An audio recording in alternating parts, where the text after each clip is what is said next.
et beaucoup de doutes sur mes capacités à finir la course à pied. Je me souviens, je suis arrivée sur la course en me disant je ferais du fractionné marche-course parce que de toute façon je peux pas courir. Et j'ai fini le vélo en courant sur la zone de transition en disant à ma sœur mais là il y a pas moyen que je cours. Et en fait, le fait est que l'adrénaline de la course et le mental ont changé les choses et du coup j'ai couru cette course.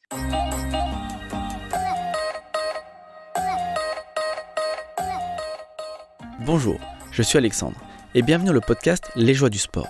Le podcast qui vous permet de suivre une aventure avant même qu'elle ne commence.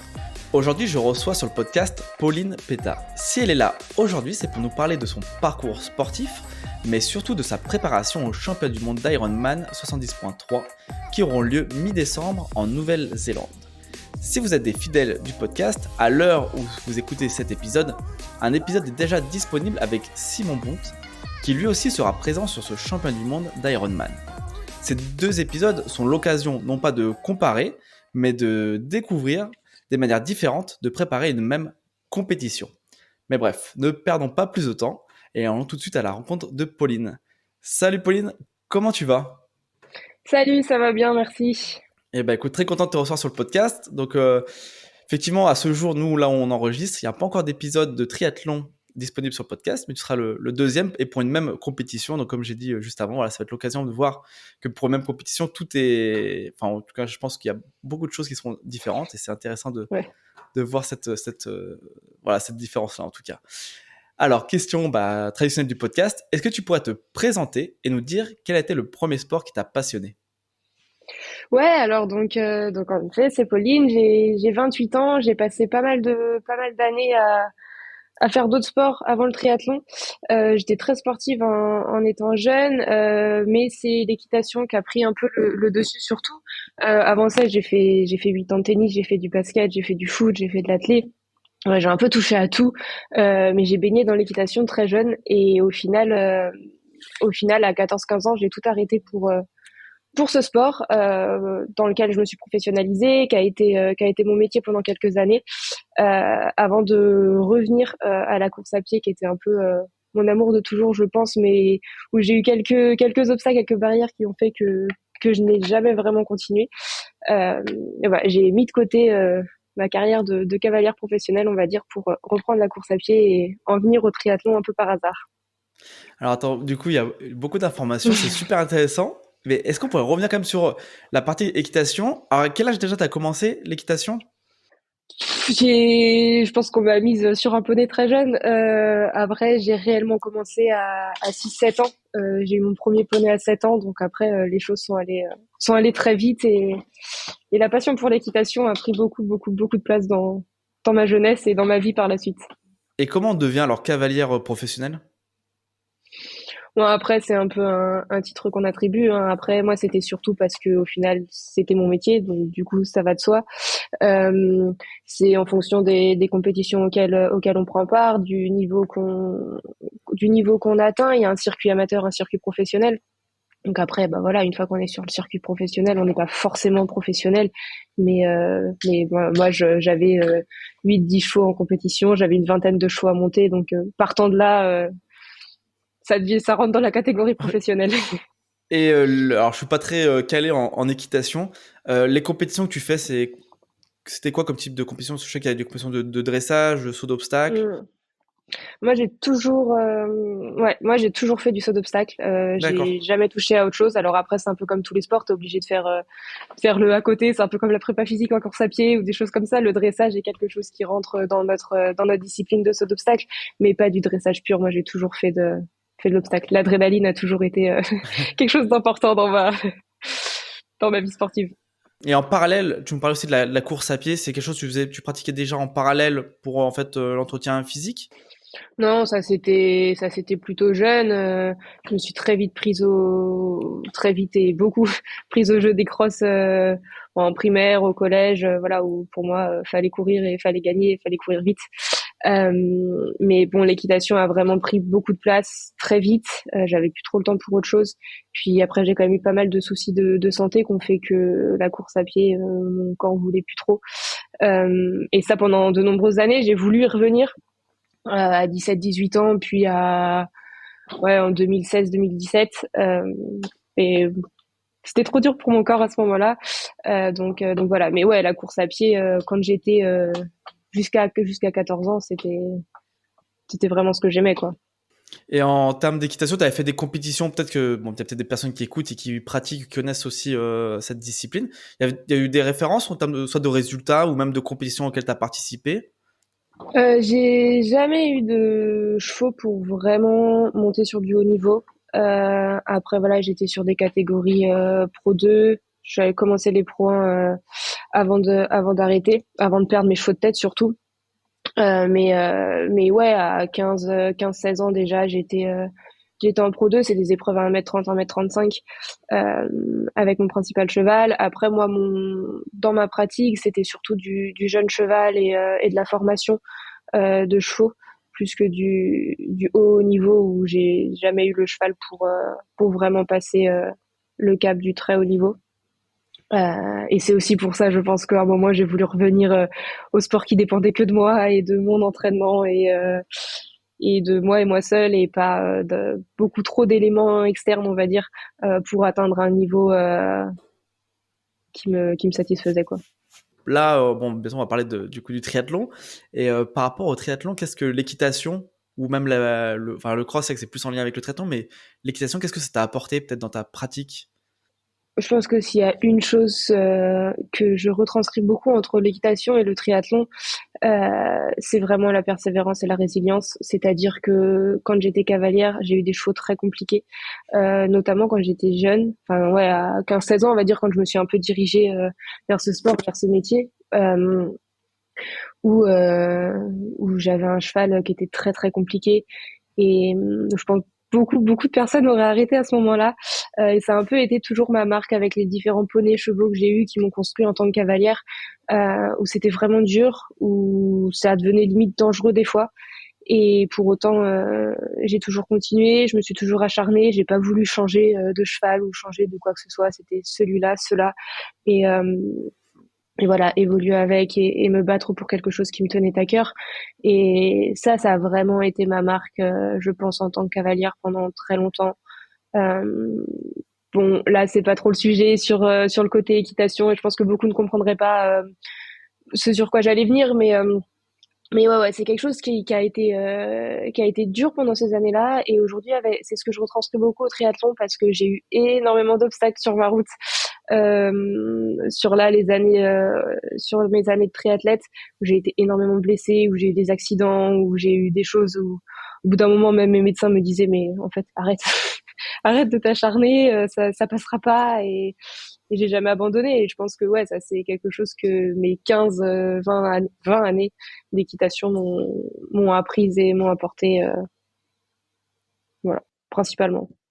Ok, ouais, donc vraiment, oui, ça n'a pas été des années en vain. En tout cas, c'est vraiment quelque chose qui t'a apporté pour cette nouvelle pratique, que tu as découvert comment? Parce que comment on découvre finalement? Bon, tu connaissais course à pied, le cross. Bon, tout le monde sait que la natation et le vélo, ça existe. Mais qu'est-ce qui t'a fait? Quel était le déclic pour passer sur cette discipline qui demande bah, déjà de pratiquer 3 sports, de faire une grande dose, un grand volume en tout cas d'entraînement, surtout si on veut le pratiquer à un niveau compétitif. Qu'est-ce qu'a été le déclic? Ouais, alors ça, ça ferait revenir sur une longue histoire, mais si on l'a fait relativement courte, bon, déjà moi le volume horaire c'est pas quelque chose qui me fait peur, c'est-à-dire que bon bah voilà, quand j'étais cavalière, j'étais en études aussi à côté, je faisais des journées de 4 heures à 22 heures, je montais 15 chevaux par jour, donc plus mes études à côté, donc très clairement ça le volume horaire j'en ai besoin, j'ai besoin de me dépenser, j'ai besoin d'avoir la tête mais surtout le corps occupé, et donc le triathlon me faisait pas peur à ce niveau-là, mais avant d'arriver au triathlon j'avais aucunement dans ma tête l'idée d'arriver au triathlon, hein. C'est-à-dire que j'ai repris la course à pied, où tout de suite j'ai retrouvé un peu les facilités et les capacités que j'avais en course à pied, donc je me suis reprise au jeu, sauf que bah, comme je disais, j'ai eu pas mal de soucis de santé, donc quand j'ai repris la course à pied, mon corps a pas trop compris. J'ai enchaîné les fractures de fatigue dès le début et d'autres diverses blessures. Et pareil, les médecins m'ont dit, mais en fait, arrête de courir, tu peux pas courir. Et moi, j'ai dit, bah, en fait, si, tout le monde peut courir, donc si, je peux courir. Et voilà, on m'a dit, bah, fais du vélo, compense avec le vélo, etc. Donc, je me suis mise au vélo, chose sport que je détestais. Je m'ennuyais, etc. Enfin, pour moi, le vélo, c'était vraiment l'enfer. Et en fait, bah, comme tout ce que je fais, je m'y mets à fond. J'y trouve des objectifs. Je me souviens, j'étais encore cavalière à ce moment-là, j'avais encore mon métier. J'allais rouler le matin avant de commencer ma journée ou avant d'aller en compétition à 5 heures. Il faisait nuit, il faisait froid. J'allais pédaler, pédaler, pédaler. Et en fait, au fur et à mesure, je me suis prise au jeu. Et sauf que moi, faire du sport sans le côté compétition, bah, c'est un peu triste. Et en vélo, c'est quand même compliqué d'avoir accès à des compétitions. Enfin voilà, c'est pas le truc où tu prends tes baskets et tu t'inscris à une course et tu vas courir quoi. Donc je me suis dit bon bah vélo, course à pied, je sais que voilà, je suis bonne. Vélo, je commence à être solide. Je savais pas nager. Enfin, voilà, je savais nager parce que je coule pas quand je vais dans l'eau, mais voilà. Et je me suis dit bah ouais, nouveau défi. Et je me dis, ok, triathlon. Et je pense que, je sais pas, un mois après ça, je me suis inscrite à mon premier triathlon. J'avais jamais nagé le crawl de ma vie. Et, et ouais, ça a été un peu épique. Mais en fait, j'ai fait mon premier triathlon. Je suis première de ma catégorie. Je suis quatrième féminine. Et là, je me suis dit, bon, ok, en fait, il y a peut-être quelque chose à faire dans ce sport. Et c'est parti comme ça. Et j'ai kiffé l'idée et je me suis mise à fond dedans parce que je fais clairement tout à fond. Et sur quel format c'était ce premier triathlon? M. Est-ce que tu pourrais nous dire, parce que j'ai pas de Ouais, notion alors des. c'est Je sais qu'il y a le, S, ouais, M, il y a plusieurs tailles, mais j'ai pas les notions des distances. c'est le format olympique, c'est 1,5 km de natte, c'est 40 de vélo et 10 de course à pied. Ok. Donc c'est le format en dessous, le Alpha Ironman sur la distance sur laquelle je suis actuellement, quoi. Très bien. Et alors, justement, comment après donc, on a bien compris que cette première compétition s'est bien passée. Ça t'a donné, bon, t'avais déjà le goût de la compétition, donc ça, c'est pas celle-là qui t'a donné plus le goût de la compétition. Mais qu'est-ce qui t'a du coup fait évoluer, en tout cas dans ce sport? Est-ce qu'il y a eu des moments clés? Parce que tu dis que c'est qu'il y a eu quand même pas mal de blessures, tout ça. Mais qu'est-ce qui t'a fait vraiment, en fait, je pense que t'as sûrement le côté, la passion de ce sport qui a dû venir pour rien lâcher. Qu'est-ce qui t'a donné cette passion? Et un petit peu les moments clés, un petit peu de ce parcours jusqu'à l'obtention un peu du ticket pour les championnats du monde. Je pense que pour moi, le triathlon, ça a eu un réel goût de revanche sur la vie et de défi avec moi-même. À la base, je voulais que ce soit le rôle de la course à pied, mais ça pouvait pas l'être de toute façon. Donc, je me suis fait une raison et j'ai tellement aimé la première compétition que j'ai fait. Et surtout, je me suis prise de passion pour le vélo qui était assez improbable. Et du coup, m'entraîner, c'était juste un plaisir fou. Il y avait vraiment ce défi de la natation que je déteste. Je déteste la natation. Et pour moi, enfin, je détestais en tout cas. Et pour moi, c'était vraiment un défi de passer au-dessus de ça. Mais je pense que surtout, en fait, après ce triathlon, j'avais contacté un coach, bah, pour essayer de savoir à peu près nager, quoi. Et il s'avère que lui avait fait les championnats du monde d'Alpha Ironman en 2019, me semble-t-il, à Nice. Et quand j'ai fini mon premier triathlon, il m'a dit, écoute, il y a carrément moyen de faire quelque chose. Il me dit, c'est incroyable ce que tu viens de faire. Si tu veux, je t'entraîne dans les trois disciplines, je t'entraîne en triathlon et on se donne cet objectif. Et c'est vrai que cet entraîneur, ça a été un vrai levier, je pense, même moi, pour me rendre compte que j'étais capable de faire ça, qu'il y avait moyen de faire quelque chose. Et en fait, chaque fois que je m'entraînais pour le triathlon, quand j'avançais dans les semaines au fur et à mesure, etc., je pense que moi, ça a vraiment changé beaucoup de choses voilà, sur tout ce que j'avais traversé. Et je me suis rendu compte que vraiment rien n'était impossible et qu'aujourd'hui, malgré d'où je revenais, il y avait moyen de faire des choses, de faire de grandes choses. Et la distance olympique, c'était pas pour moi parce que j'étais pas assez rapide. Enfin, aujourd'hui, pour être vraiment compétitive sur de la distance olympique, quand ça fait 3 ans, 2 ans que tu commences, c'est quand même compliqué. Alors que je suis très endurante et j'ai surtout un mental d'acier qui fait que ça fait la différence sur de la longue distance, ce qui fait pas la différence sur la distance olympique. Donc c'est pour ça que je me suis dirigée vers cette distance. Après, ça a pas été facile, hein. Le premier été où j'ai commencé le triathlon, je devais faire l'Alpha Ironman de Vichy. Je me suis fait une fracture de fatigue un mois et demi avant l'Alpha Ironman. Je suis partie sur la course quand même. Je me suis éclatée dans un virage en vélo où j'ai fait une grosse chute avec ambulance, hôpital, etc. Donc on va dire que mes débuts en triathlon ont été quand même un peu tumultueux aussi. Mais à l'image de mon parcours, et au final, c'est ce qui fait que j'ai jamais lâché et je pense que j'en suis là aujourd'hui. La découverte du 70%, donc de l'Alpha Ironman, ça, c'est au bout de combien de temps de pratique tu as pu aborder ta première compétition? Ben, c'est simple, je crois que j'ai fait mon premier triathlon ça devait être le 13 juin. Bah ouais, parce que c'était une date très marquante pour moi. Donc non, c'était le 12 juin 2022. L'Alf de Vichy, ça devait être le 23 août 2022. Donc Ok, 2 mois après mon premier triathlon, donc autant dire peut-être 3 mois après que j'ai commencé le triathlon, quoi. ouais. Enfin, vraiment, c'était absurde. C'était Ouais, absurde, oui. mais sur le papier, j'étais prête. Après, je me suis blessée, donc voilà. Mais Après, c'est pas comme si tu nous dis, bah, moi, je suis dans le canapé tous les jours depuis oui, 10 non, ans, non, et bien puis sûr. dans 3 mois, je fais un Alpha Ironman. C'est vrai que Non, c'est que non, t'as puis commencé cette j'avais, discipline-là, mais oui, c'est vrai que comme tu dis, t'avais déjà un volume et même une pratique du sport ouais, qui puis je était faisais déjà beaucoup de intense, quoi. vélo. J'étais allée à La Baule en vélo sur 2 jours de chez moi. Je sais plus combien c'était ça, mais je crois que c'était 450 kilomètres. Enfin, ouais, j'avais déjà un bon bagage en vélo. Course à pied, c'était facile pour moi et la natation, bon bah, le but c'est de pas se noyer, quoi. Et donc celui-ci, bon, malheureusement, tu l'as pas complété. Mais le premier Alpha Ironman que tu as complété, c'était quoi un petit peu les sensations? Et c'était où d'ailleurs? Eh bien, c'est le jour où je me suis qualifiée pour le championnat du monde. D'accord. Ouais, ça a été parce qu'en fait, donc après on va dire, enfin, j'allais dire cet échec, c'était pas vraiment un échec, mais en tout cas cette chute sur Vichy, euh, j'ai refait la bowl en format M un mois après. Et donc après, on rentrait un peu dans la période hivernale. Mais bon, on avait vu sur la prépa de l'été que voilà, je pouvais me qualifier dès cette année. Et donc on avait misé j'étais inscrite à Aix et au Sable d'Olonne. Sauf que fin d'année 2022, du coup, je me fais une fracture de fatigue du tibia qui m'a duré un sacré bout de temps. C'était la huitième, non, bah non, c'est la neuvième, c'est la dernière. Donc c'est la neuvième fracture de fatigue que je faisais. Donc là, ça a été un peu un coup au moral parce que j'avais vraiment de grandes ambitions sur le triathlon.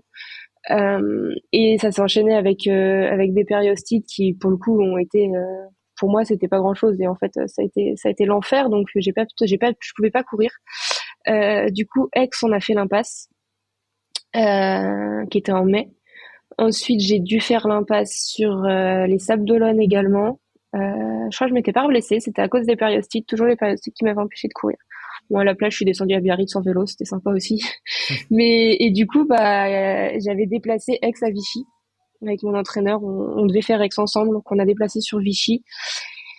Mais je pouvais toujours pas courir, donc j'ai tout donné sur les autres sports et je me suis entraînée vraiment différemment. J'ai adapté, j'ai essayé de m'y faire à l'idée dans ma tête aussi, ça n'a pas été simple. Et et je suis arrivée à Vichy avec l'incertitude totale de courir. J'avais pas couru depuis 8 mois, donc c'était un peu et l'inconnu, j'ai envie de dire, parce qu'au final j'avais jamais fini un 73. Et beaucoup de doutes sur mes capacités à finir la course à pied. Je me souviens, je suis arrivée sur la course en me disant je ferais du fractionné marche-course parce que de toute façon je peux pas courir. Et j'ai fini le vélo en courant sur la zone de transition en disant à ma sœur mais là il y a pas moyen que je cours. Et en fait, bah, le fait est que l'adrénaline de la course et le mental ont changé les choses. Et du coup, j'ai couru cette course. Je me suis déchiré le droit fémoral au 10e kilomètre de la course à pied. Donc ça a rajouté aussi un peu de difficulté. Mais j'étais tellement émue et tellement heureuse d'être sur cette ligne de départ après tout ce que j'avais traversé pour en arriver là que je me suis dit, ok, on verra après, c'est pas grave, donne tout. Et au final, j'ai fait une course incroyable. J'ai fait une natation compliquée parce que il y avait pas de combinaison et pour une mauvaise nageuse, bah, c'est compliqué. J'ai fait un vélo incroyable parce que ce parcours vélo, donc j'ai été tombée l'année d'avant sur ce parcours. Sauf que je reste jamais sur une chute. Ça, c'est aussi l'équitation qui te l'apprend. Mais je suis retournée sur le parcours 6 fois. J'habite à 2 heures et demie de Vichy. Et j'ai refait le parcours vélo 6 fois dans l'année en me disant non, t'es tombé. J'avais peur parce que bah j'étais tombée dans un virage pleine balle à 50 km heure, j'avais glissé, enfin pas ouf. Et du coup ouais, j'ai refait 6 fois ces virages-là, j'ai refait 6 fois le parcours en me disant non, t'auras plus peur, t'auras plus peur. Et du coup je le connaissais par cœur, donc je suis arrivée sur la course, j'ai fait un vélo de fou. Et et après la course à pied, bon bah je me suis dit éclate-toi, ça fait 2 ans, t'as fait 9 fractures, t'as galéré comme une morte, maintenant t'es là, donc fais ce que tu sais faire de mieux et cours. Et, euh, et ouais, je savais qu'il y avait la qualif à aller chercher parce que j'ai fini le vélo en étant neuvième, je crois, ou dixième, je ne sais plus. Donc je savais que je pouvais aller chercher une qualif et ça a été le cas et c'était fou. Bon, en tout Et cas, ça franchement, donne envie de recommencer forcément. ouais, bah bravo à toi en tout cas. Et parce que la qualif, elle s'obtient par rapport aux résultats. Si, bon, avec l'épisode de Simon, il m'a expliqué un petit peu, mais c'est par rapport à un certain résultat dans ta catégorie, c'est ça? Ouais, c'est en gros ouais par catégorie en triathlon, surtout sur du la longue distance, on compte vraiment que par catégorie parce qu'on est D'accord. énormément. Et donc en fonction du nombre que tu es dans ta catégorie sur cette épreuve, tu as des places qualificatives qui s'appellent des slots. Et donc là sur ma course, il y avait 2 slots pour ma catégorie d'âge. Sauf que après, si les 2 premières ne prennent pas la place, tu recules dans le classement. Ah, ok. Euh, Parce que soit elles l'ont déjà, soit elles font pas le déplacement. Et, euh, et donc moi j'avais eu mon slot à ce moment-là. Ouais. On va top en tout cas. Je vais revenir sur un point qui est pas forcément du coup, je pense, le point le plus marrant de l'épisode. Mais ça, tu me parles beaucoup des blessures que tu as eues et des fractures de fatigue à répétition. Est-ce que tu pourrais juste me dire, parce que moi je connais pas trop ce principe dans les détails, mais qu'est-ce que, enfin, à quoi est due une fracture de fatigue? Et quand tu dis fracture de fatigue, c'est vraiment t'as une fracture comme si on se faisait une fracture avec une chute? Ou c'est un autre. Enfin, qu'est-ce que ça désigne, une fracture de fatigue et Non, alors comment ça arrive, quoi? la fracture de fatigue, c'est une fissure de l'os. D'accord. Donc c'est pas une fracture nette. Donc j'ai envie de dire, c'est pas forcément. Alors, c'est pas forcément mieux. Si, parce qu'en réalité, par exemple, typiquement, sur quasiment toutes les fractures de fatigue que j'ai eues, j'ai pu continuer à pédaler, ce que tu peux pas forcément faire quand tu as une fracture nette. Hmm. Par contre, c'est compliqué parce que tu mobilises pas. Et, euh, et du coup, même si tu as la douleur, tu le sais, enfin voilà, mais tu as toujours envie de faire plus. Et moi, ça a été un peu mon problème avec toutes mes fractures, c'est que bah voilà, tu sais que ton os il est fissuré, tu sais que tu as mal, tu sais que tu peux pas vraiment courir, mais tu le sais. Par contre, ça t'empêche pas de le faire. Et c'est là un peu le truc à trouver et Hmm. surtout de détecter la fracture parce qu'en fait, t'as mal.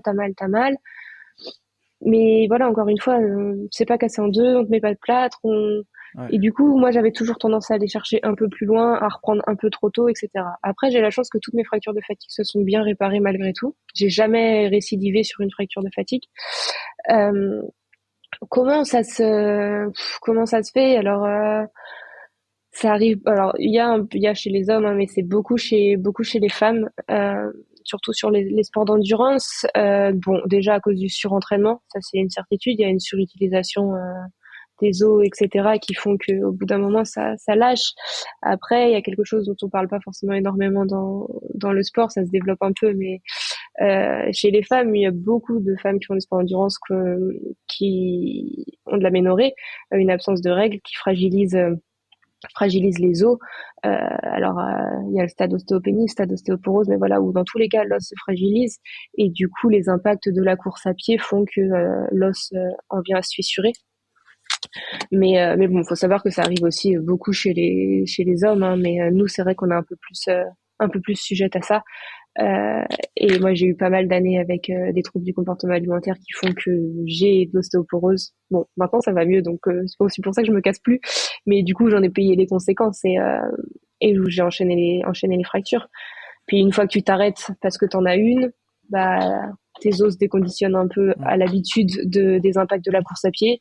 Tu reprends, t'as l'impression que ça va, hop, tu casses autre part parce que t'avais plus le conditionnement qui a besoin pour éviter les blessures en course à pied et qui ça est pour le coup est connu et reconnu quoi.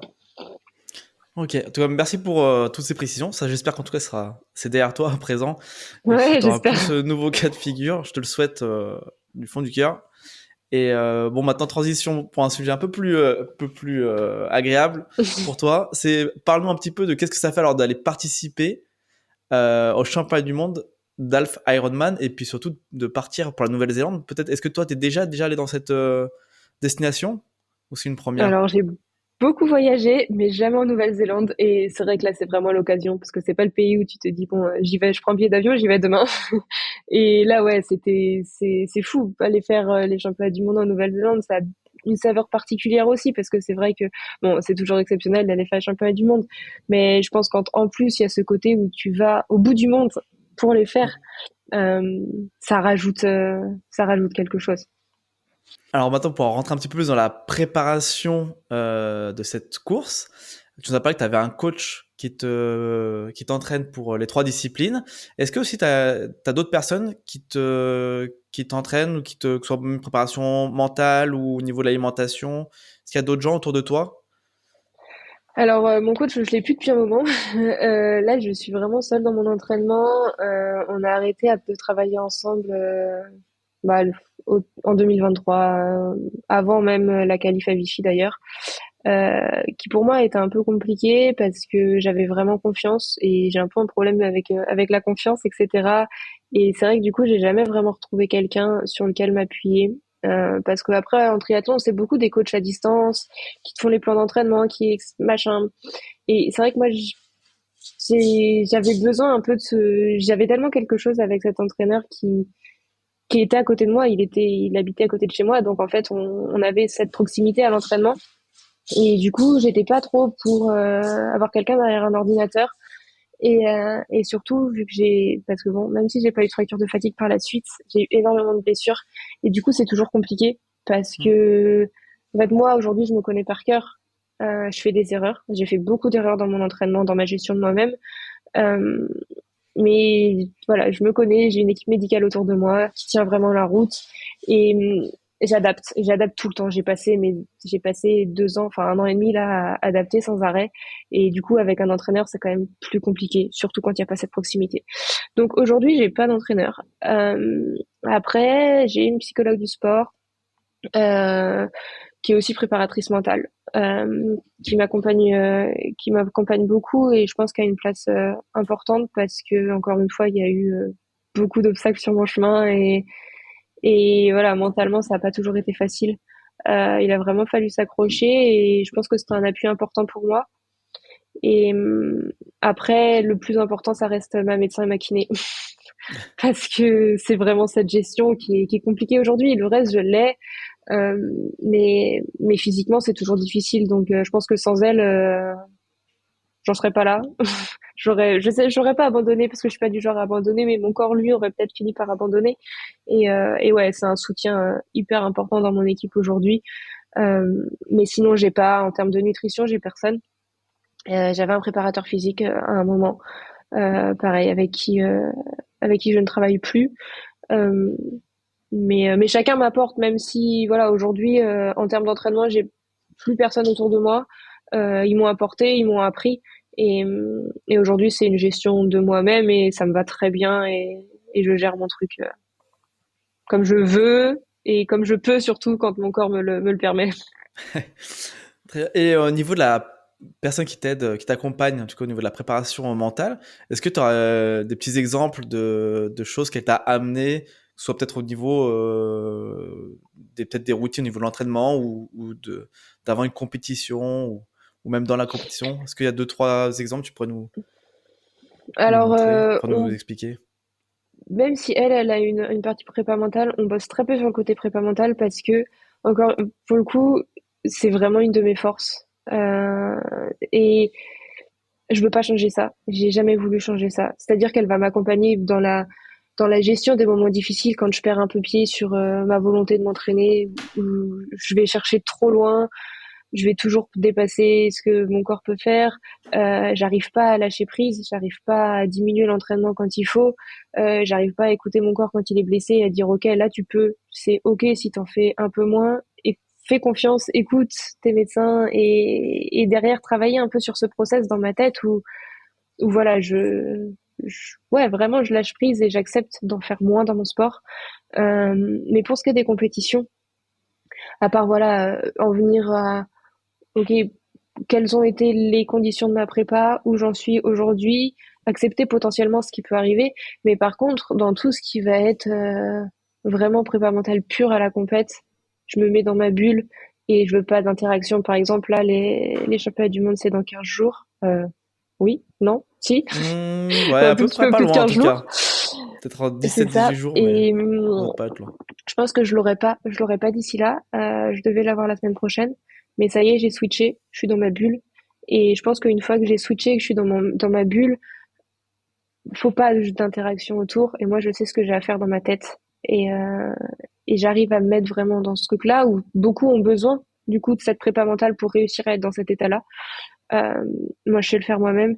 Et voilà, je me mets dans ce truc un peu de flow. Et ça, c'est aussi tout ce qui a été mes longues distances en vélo, les choses un peu compliquées à préparer comme ça, où j'arrivais à vraiment me dire décrocher un peu de la réalité. Et voilà, je suis dans mon truc et j'y vais et je veux pas d'interaction autour. Mais après, elle me permet aussi de le faire sur tout le travail qu'on fait en amont, euh, mais qui du coup va être beaucoup plus sur j'ai envie de dire de la psychologie générale, parce qu'au final, c'est comme ça que ça fonctionne aussi. C'est dans un bon état psychologique, t'arrives à voir les choses comme elles sont et à relativiser de toi-même et à te mettre dans ta prépa toi-même pour le jour J. Et aujourd'hui, comment s'organise une semaine d'entraînement pour toi? Tu fais, par exemple, est-ce que tu t'entraînes tous les jours? Est-ce que tous les jours tu pratiques les trois disciplines? Comment ça se passe un peu globalement? Alors, ça aussi, j'adapte beaucoup. Mais par contre, non, je pratique pas tous les jours les trois disciplines. Déjà parce qu'en termes de temps, à un moment, je peux pas. C'est pas mon métier, j'ai pas que ça. Et surtout parce que le corps, enfin, en tout cas moi, il peut pas encaisser ça. Globalement, une semaine d'entraînement, quand tout va bien, on va être sur 4 séances de natation. Je fais jamais des séances très longues. Je nage 45 minutes. Ça va être 4 séances de course à pied quand ça va, avec toujours une séance d'EF facile, d'endurance fondamentale facile sur 10-12 kilomètres, une séance de long où je vais faire 15-16 kilomètres, une séance de piste où là je vais bosser pas mal en VMA, etc. Et une séance de fractionné comme ça, un peu que j'adapte au fil des semaines selon où en sont les objectifs. Et après, beaucoup de vélo. Beaucoup de vélo, je vais tourner à, on va dire, entre 1000 et 1200 kilomètres par mois. Donc, par semaine, je fais 250-300 kilomètres. Il y en a toujours plus quand je peux pas courir, ce qui est assez régulier. Et de la salle, bah là, globalement, je vais à la salle 4 fois par semaine, mais sinon, je vais à la salle 2-3 fois par semaine parce que c'est hyper important. Tout ce qui va être prépa physique en amont, c'est vraiment fondamental. J'ai mis du temps à le comprendre, enfin à le comprendre. En tout cas, à accepter de l'intégrer vraiment dans ma prépa. Et au final aujourd'hui, je passe beaucoup de temps à la salle et je le sens en termes de blessures, je le sens physiquement, je le sens quand je peux pas courir, mais que malgré tout, je continue à m'entraîner à la salle. Quand je reprends la course à pied, c'est plus facile. Donc voilà, mais non, je m'entraîne entre 18 et 22 heures par semaine. Par contre, ouais, les jours de repos sont très très rares et ça c'est un peu mon défaut, c'est-à-dire que faudrait que j'en intègre au moins enfin pas au moins, mais un par semaine. Et là c'est plus quand je sens que je suis en burn-out, je finis par en caler un, mais c'est pas la solution. C'est aussi sur ça que je travaille pour le coup mentalement, accepter de faire un jour off et que c'est ok et que le corps il le vit bien mieux que d'encaisser tous les jours quoi. Un petit jour off préventif plutôt que Ouais, c'est ça. plutôt Plutôt que qu'à la d'attendre le der. moment où, ouais, tout à fait. Et j'ai une question pour toi que je pose à toutes les personnes qui viennent sur le podcast. C'est comment est-ce que tu intègres ce volume d'entraînement au sein de ta vie personnelle et professionnelle?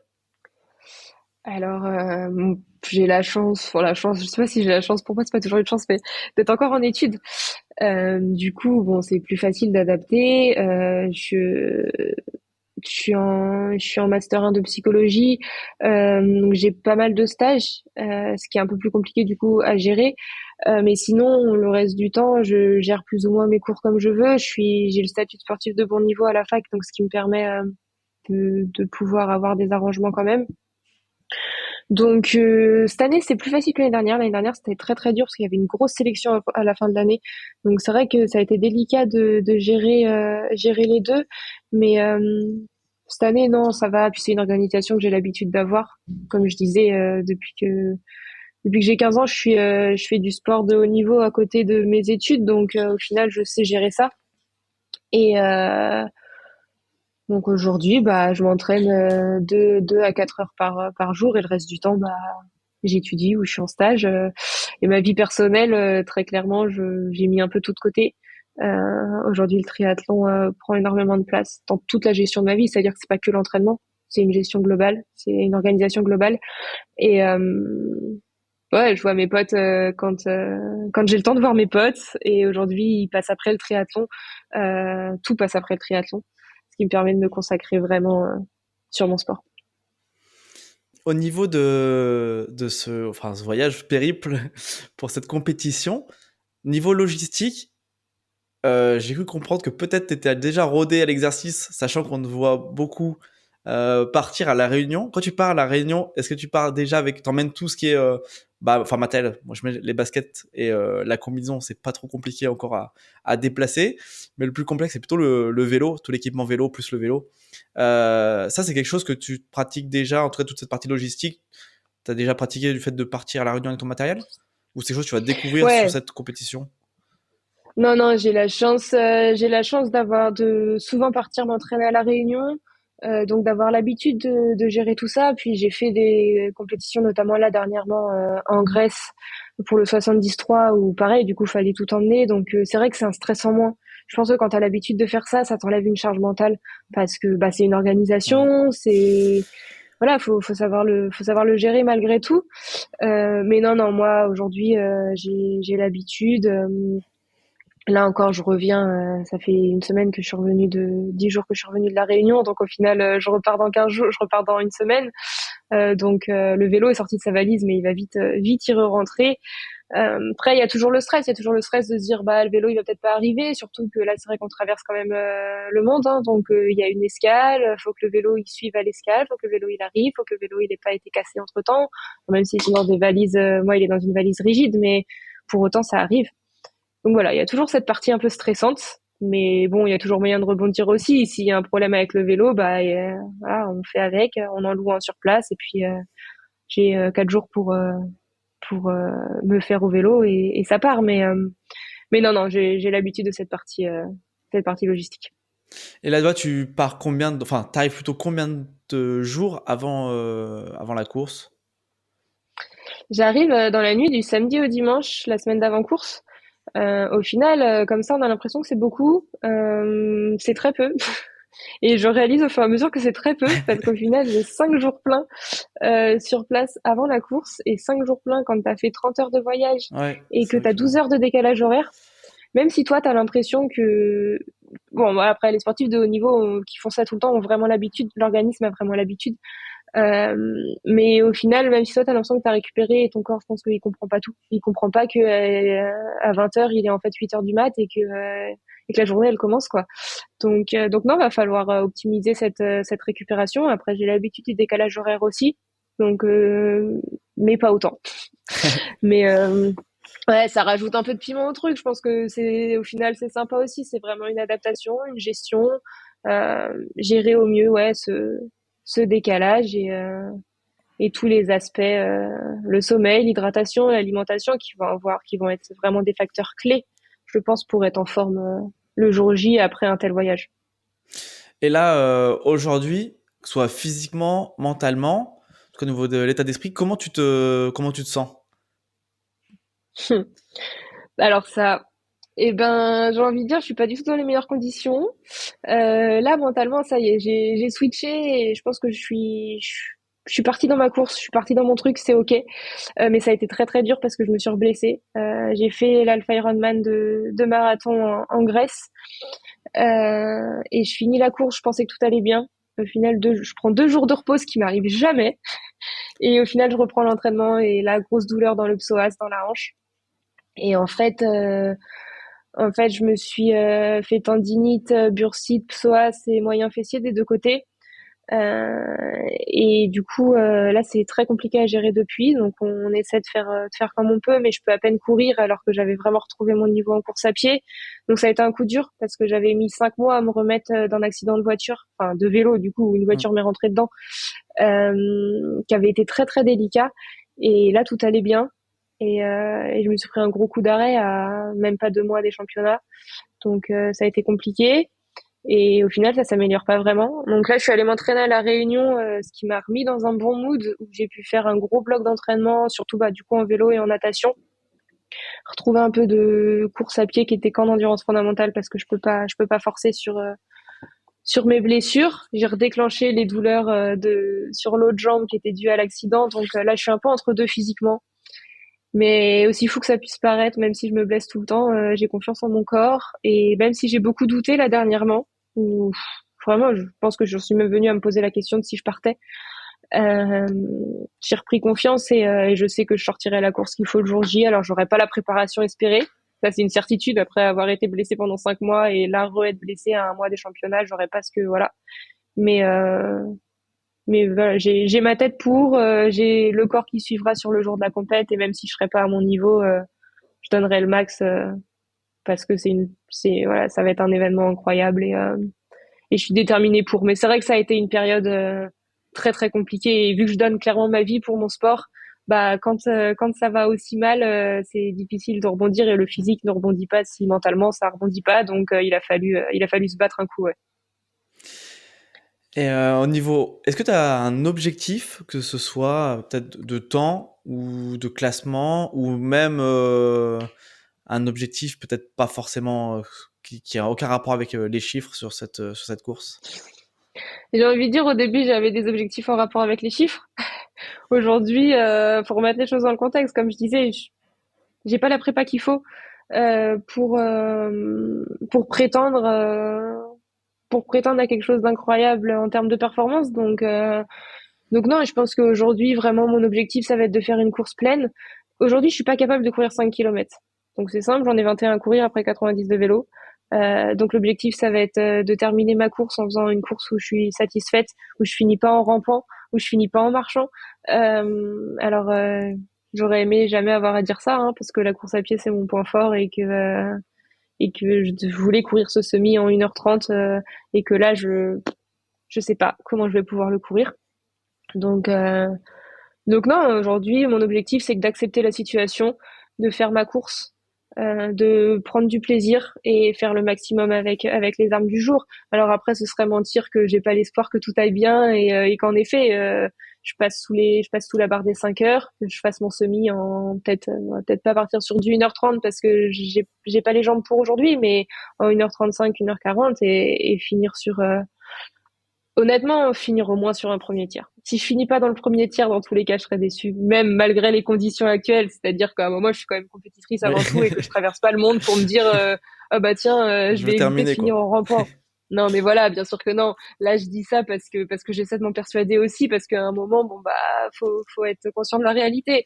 Mais non, non, le réel objectif, c'est de finir dans le premier tiers, essayer d'être dans les 60 premières et puis voilà, hein, on va se battre pour. Et puis, je suis prête. Je sais que je suis prête.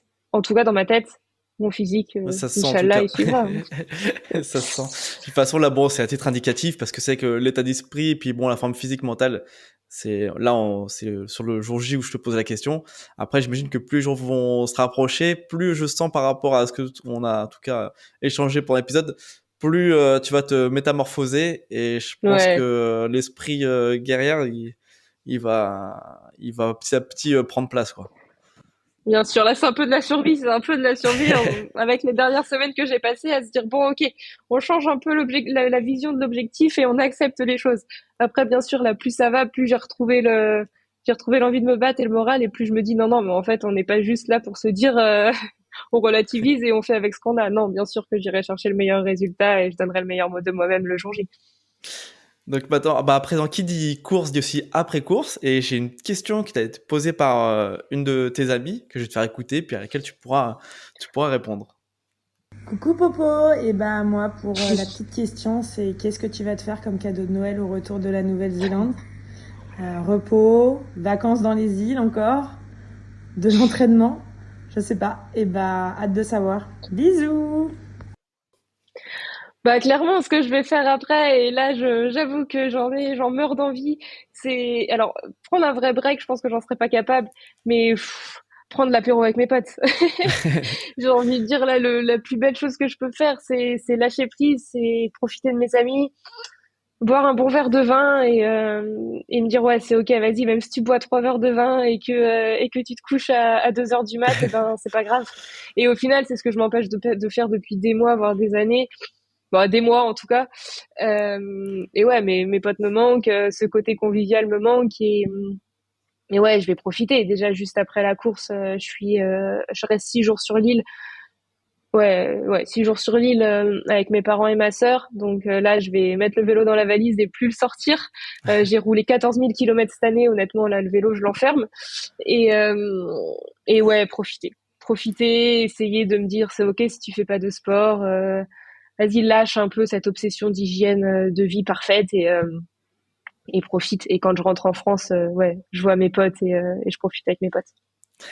D'ailleurs, ça tombe bien que tu parles de ta sœur, parce que je vais en profiter ici pour diffuser, m'a envoyé un petit message, en tout cas qui t'est destiné, un message de soutien pour toi. Je vais te faire écouter ça. Mon chouchou, je voulais juste te dire que je suis super fière de toi et que j'ai hâte et que j'espère que on va s'éclater et que tu vas t'éclater et que tu vas pouvoir en faire un maximum. Voilà. Vivement la semaine prochaine. En tout cas, c'est bien que ta pratique, ça aussi, ça permet d'amener aussi des gens, tu vois, autour de toi, de fédérer. Ça, c'est quand même, c'est beau. Et je pense que, comme l'a dit ta sœur ou soit tes parents, j'imagine qu'ils sont très heureux de t'accompagner, de te voir, en tout cas là où t'en es aujourd'hui dans ta pratique, quoi. C'est pas n'importe Ouais, qui, ma avec tout sœur, ce qui t'arrive, a c'est une résilience et une détermination pareille d'arriver jusqu'au championnat du monde. ouais, ma sœur, c'est vraiment une pièce maîtresse de tout. C'est-à-dire que sans elle, j'en serais pas là, j'aurais pas fait tout ce que j'ai fait, que ce soit mes compètes, que ce soit mes périples en vélo, que ce soit même ouais où j'en suis aujourd'hui. Et elle me suit dans tout ce que je fais. Et c'est vrai que ouais, partager ça avec eux, là dans 15 jours, ça va être incroyable. Et ouais, je pense qu'on a tous hâte malgré tout. Et même si ça a failli pas arriver parce que cet été, quand je me remettais pas de l'accident et encore là dernièrement quand rien n'allait, il y a eu des doutes, mais au final, je suis entourée et je suis bien entourée. En tout cas, merci pour cet épisode. C'est pas encore totalement fini. Il reste le mot de la fin, dans lequel le podcast est tout à toi. Donc pendant la durée que tu veux et le sujet que tu veux. Mais avant ça, je voulais quand même te remercier d'être venu et d'avoir échangé. Vraiment, c'était très agréable comme échange. On a appris beaucoup de choses sur toi, sur la discipline, et c'était vraiment un super moment que moi j'ai passé en tout cas à tes côtés. Et j'ai hâte de pouvoir te suivre à distance en tout cas sur cette compétition. Et puis de faire aussi la partie débriefing qu'on prendra le temps de faire plus tard Ouais. après course, une fois que tu auras bien décompressé. Ça pourrait même être en 2025. Il y a aucun problème, aucun timing. L'important c'est que tu prennes pas mal de plaisir aussi après cette compétition et puis toutes ces heures d'entraînement, quoi. Ouais, plaisir partagé. C'est toujours cool de pouvoir parler un peu de tout ça et si ça peut inspirer certaines personnes et voir que voilà, peu importe d'où on vient, au final, on peut faire des choses vraiment chouettes. Voilà, c'est cool de pouvoir partager tout ça. Donc à présent, le mot de la fin. Donc je sais pas si tu as besoin encore de quelques temps de réflexion. Tu peux prendre le temps que tu veux. Non, après, moi, le mot de la fin, bon, déjà, c'est forcément avant toute chose, avant d'arriver sur un quelconque sujet, c'est des remerciements pour tous les gens qui m'entourent. Aujourd'hui, je pense que sans l'équipe que j'ai autour de moi, même si je suis pas entourée de 50 personnes, j'ai des gens importants autour de moi, que ce soit mes amis, que ce soit ma sœur, que ce soit mon équipe médicale. Je reviens dessus, mais honnêtement, sans eux, je serais pas là. Et sur ce côté, voilà, aujourd'hui, pourquoi j'ai autant besoin d'eux?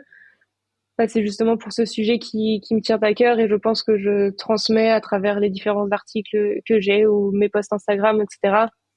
C'est voilà, peu importe ce qui se passe, peu importe ce qui nous arrive dans notre vie, je pense qu'il y a toujours ces ressources qui font qu'on peut aller chercher de grandes choses et le sport c'est un réel moteur. Euh, Ça nous procure des émotions et des des objectifs, des défis, de la résilience, de la persévérance, tout ce qu'on peut trouver. Qui nous permet de nous dépasser et je pense de rebondir sur toutes les épreuves un peu difficiles. Euh, moi, le sport m'a sauvé la vie, hein, très clairement. Je l'ai dit et je le redis. Aujourd'hui, ça y est, j'ai switché. C'est ok. Maintenant, quand je fais mon sport, je pense plus à tout ça. Même si sur la ligne de départ de la Nouvelle-Zélande, je pense que j'y penserai parce que c'est vraiment l'aboutissement. Et quand j'ai commencé le triathlon, c'était un peu le but de tout ça. Et aujourd'hui, prendre part à cette compétition, la boucle est bouclée. Je pense que j'ai fini tout mon cercle tout mon process de réparation psychique et physique. Mais ouais, non, je pense que faut toujours croire en ses rêves et croire en la vie, tout simplement. Euh, et ouais, le sport, pour moi, ça a été vraiment quelque chose qui a réuni toutes ces choses-là et qui a rebâti aussi un peu bah voilà mon entourage, qui a recréé de la cohésion dans tout ça. Euh, donc ouais, si je devais dire quelque chose, c'est appuyez-vous sur le sport. Faut toujours croire en soi et je pense que rien qu'en termes d'estime de soi, le sport apporte beaucoup et on reprend confiance en soi et c'est le plus important quand on se bat contre quelque chose. Voilà. Ah, merci Pauline, écoute, puis bah à tout bientôt et je croise les doigts en tout cas pour toi que tout se passe bien et que tu atteignes les objectifs que tu te seras fixés sur la ligne de départ. Merci, à très vite. J'espère que cet épisode t'a plu. Si c'est le cas, n'hésite pas à le partager avec tes proches et à donner ton avis en laissant une note sur ta plateforme d'écoute. Cela contribuera à augmenter la visibilité du podcast et à avoir des invités toujours plus incroyables. Et pour ne rien manquer des prochains épisodes, je t'invite à t'abonner au podcast. Et nous, on se retrouve très bientôt pour une nouvelle aventure.